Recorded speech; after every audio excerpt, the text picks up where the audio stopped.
The Gift of the Magi by O. Henry, performed by Julie Harris. $1.87. That was all. And 60 cents of it was in pennies. Pennies saved 1 and 2 at a time by bulldozing the grocer and the vegetable man and the butcher until one's cheeks burned with the silent imputation of parsimony that such close dealing implied. 3 times Della counted it. $1.87. And the next day would be Christmas. There was clearly nothing to do but flop down on the shabby little couch and howl.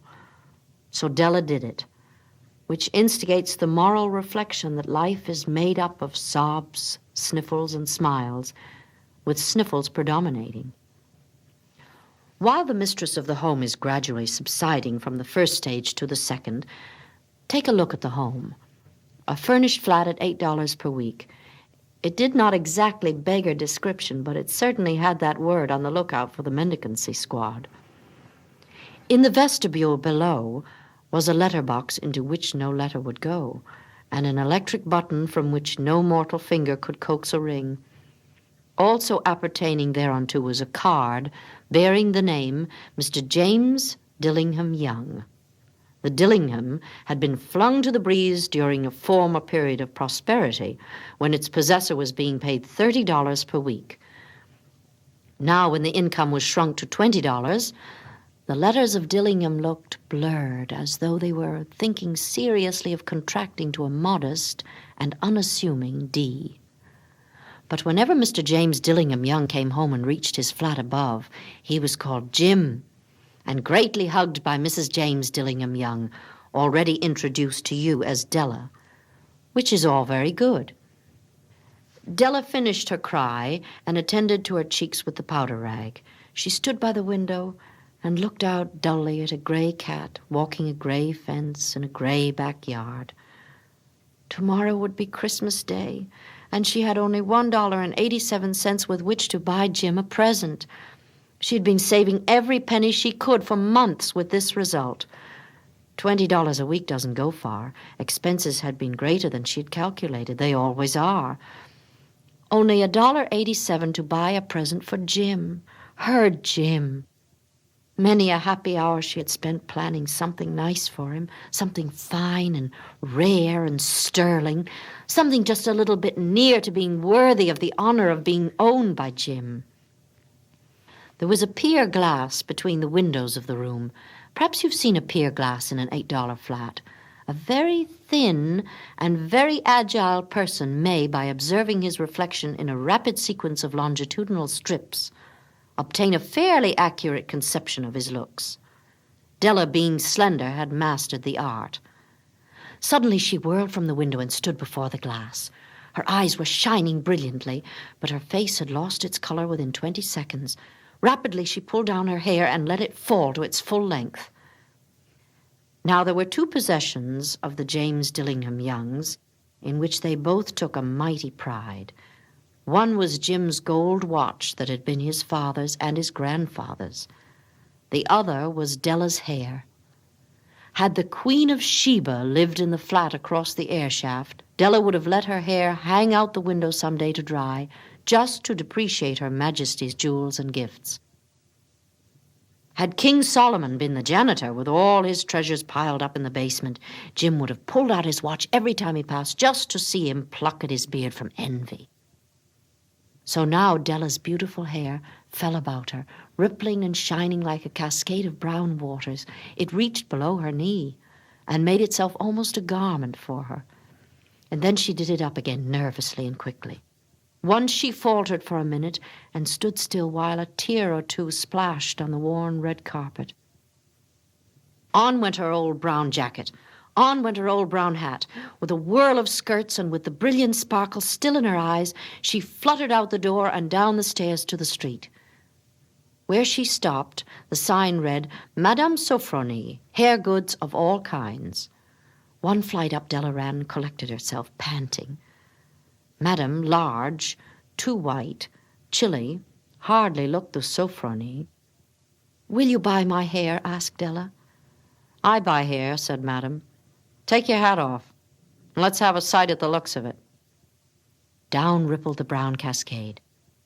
$20, said Madame, lifting the mass with a practiced hand. Give it to me quick, said Della. Oh, and the next 2 hours tripped by on rosy wings. Forget the hashed metaphor. She was ransacking the stores for Jim's present. She found it at last.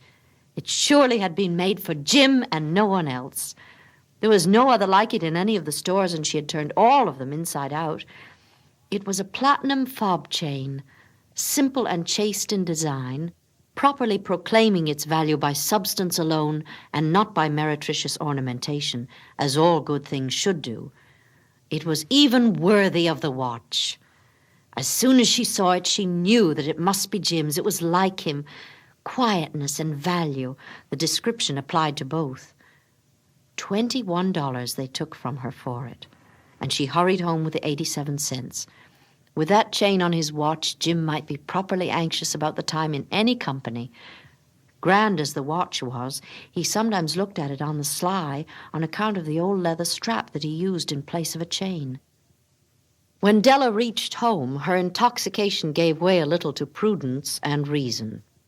She got out her curling irons and lighted the gas and went to work repairing the ravages made by generosity added to love, which is always a tremendous task, dear friends, a mammoth task. Within 40 minutes, her head was covered with tiny, close-lying curls that made her look wonderfully like a truant schoolboy. She looked at her reflection in the mirror long, carefully, and critically. If Jim doesn't kill me, she said to herself, before he takes a second look at me, he'll say I look like a Coney Island chorus girl. But what could I do? Well, what could I do with $1.87? At 7 o'clock, the coffee was made, and the frying pan was on the back of the stove, hot and ready to cook the chops. Jim was never late. Della doubled the fob chain in her hand and sat on the corner of the table near the door that he always entered. Then she heard his step on the stair away down on the first flight, and she turned white for just a moment. She had a habit of saying little silent prayers about the simplest everyday things, and now she whispered, "Please, God, make him think I'm still pretty." The door opened, and Jim stepped in and closed it. He looked thin and very serious, poor fellow. He was only 22, and to be burdened with a family. He needed a new overcoat, and he was without gloves. Jim stopped inside the door as immovable as a setter at the scent of quail. His eyes were fixed upon Della, and there was an expression in them that she could not read, and it terrified her.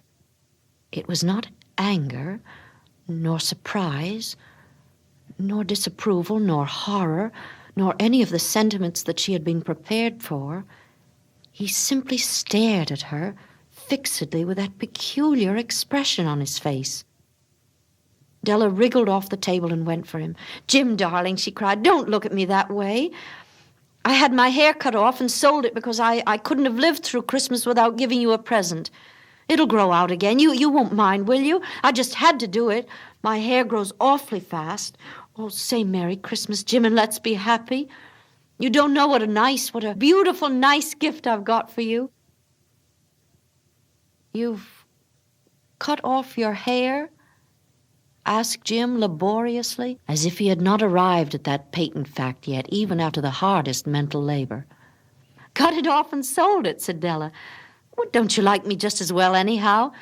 I'm me without my hair, ain't I?" Jim looked about the room curiously. "You say your hair is gone?" he said, with an air almost of idiocy. "Well, you needn't look for it," said Della. "It's sold, I tell you. Sold and gone, too. It's Christmas Eve, boy. Be good to me, for it went for you. Maybe the hairs of my head were numbered," she went on with a sudden serious sweetness, "but nobody could ever count my love for you. Shall I put the chops on, Jim?" Out of his trance, Jim seemed quickly to wake. He enfolded his Della. For 10 seconds, let us regard with discreet scrutiny some inconsequential object in the other direction. $8 a week or $1 million a year. What is the difference? A mathematician or a wit would give you the wrong answer. The Magi brought valuable gifts, but that was not among them. This dark assertion will be illuminated later on. Jim drew a package from his overcoat pocket and threw it upon the table. "Don't make any mistake, Del," he said, "about me. I don't think there's anything in the way of a haircut or a shave or a shampoo that could make me like my girl any less. But if you'll unwrap that package, you may see why you had me going a while at first." White fingers and nimble tore at the string and paper, and then an ecstatic scream of joy, and then, alas, a quick feminine change to hysterical tears and wails, necessitating the immediate employment of all the comforting powers of the lord of the flat. For there lay the combs, the set of combs, side and back, that Della had worshipped for long in a Broadway window. Beautiful combs, pure tortoiseshell, with jeweled rims, just the shade to wear in the beautiful vanished hair. They were expensive combs. She knew in her heart had simply craved and yearned over them without the least hope of possession. And now they were hers, but the tresses that should have adorned the coveted adornments were gone. But she hugged them to her bosom, and at length she was able to look up with dim eyes and a smile and say, "My hair grows so fast, Jim." And then Della leapt up like a little singed cat and cried, "Oh, oh!" Jim had not yet seen his beautiful present.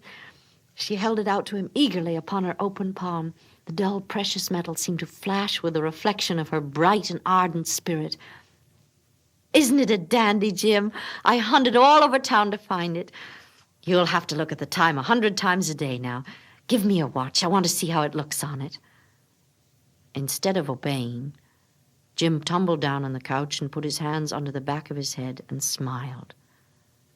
"Dell," said he, "let's put our Christmas presents away and keep 'em a while.